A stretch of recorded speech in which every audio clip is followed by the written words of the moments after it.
Welcome, I'm Connie Masuoka with the Japanese American Museum of Oregon, and today I'm here to teach you about making mochi.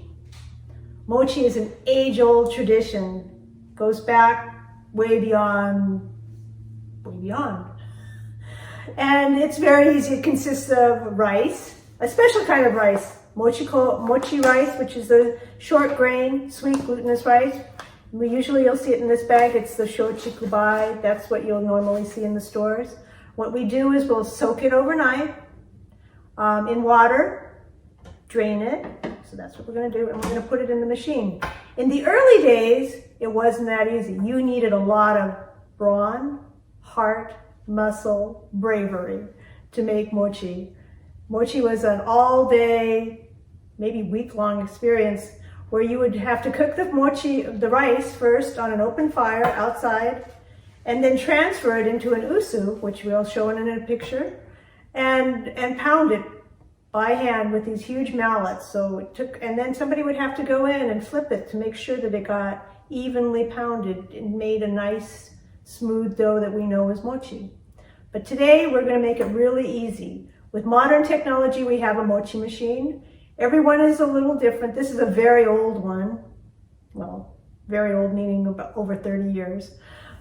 But it still works, and they work in a similar fashion where the rice is steamed. So there's a water in the bottom. We'll put the mochi rice in top. We'll pour it in there, and then we'll hit go. Somewhere in here, there is a go button. And that's it. And then we'll wait and see when the mochi's cooked, the rice is cooked, we'll check it out and we'll go into the pounding. Be right back. This one, we're gonna make a sweetened mochi, more like a dessert mochi, like with the or would you put ice cream in. So in this case, we're gonna add some corn syrup to it to sweeten it up and also keep the mochi soft for a longer period of time. This is about a half cup to 3 cups of mochi, cooked mochi rice. And we're going to just kind of work that in there a little bit.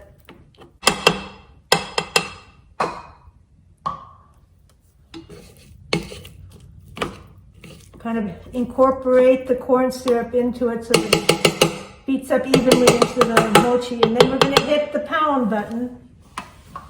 So that one is the farthest one over here. And there you go. And we'll try to keep pushing that into the middle.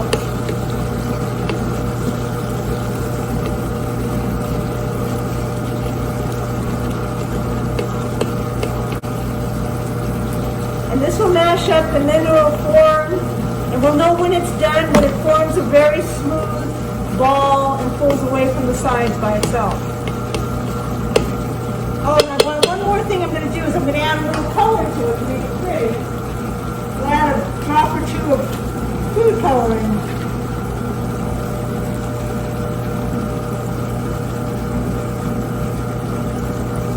Make a nice pink.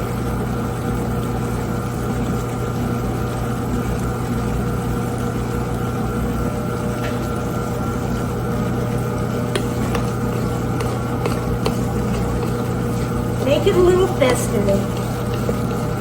So I think we're almost ready here. It's formed its own ball. It's pulled away from the sides. Got a nice pink color to it. Let's see what happens when we turn off the pounder. Let's see.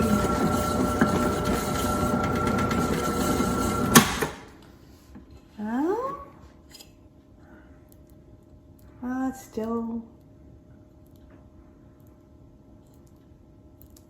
a little bit. Shoot. Okay. Yeah, I guess look, I think we actually made it. Remember to pull out the little mixer. But you want to knead that up like bread. Get that incorporated so you get some of the stickiness out, so you can manage it a little better. And I'm going to break off some pieces.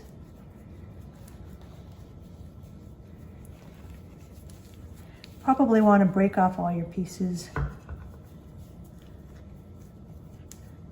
before you fill them. And what we're going to fill them with is this which you can buy in the store already made. And so it saves you a lot of time. It tastes just as good as if you made it yourself. It's not very expensive. It's shelf stable. So you could make dessert mochi anytime you wanted.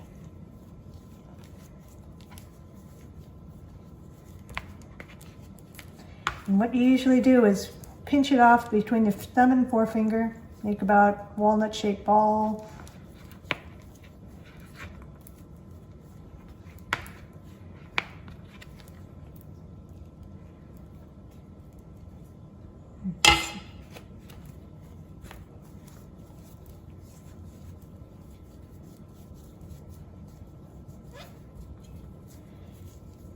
And then you want to form them out into a little,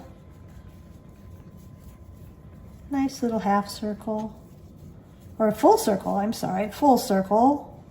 Take one of your put it inside, wrap the piece around it, pull this all to the middle and kind of twist it and shape it and roll it like this so that you get it smooth, or at least as smooth as you can. Some people are better than others. I haven't done this for a little over a year now, so it's taken me a little while, but it'll come out. There you go.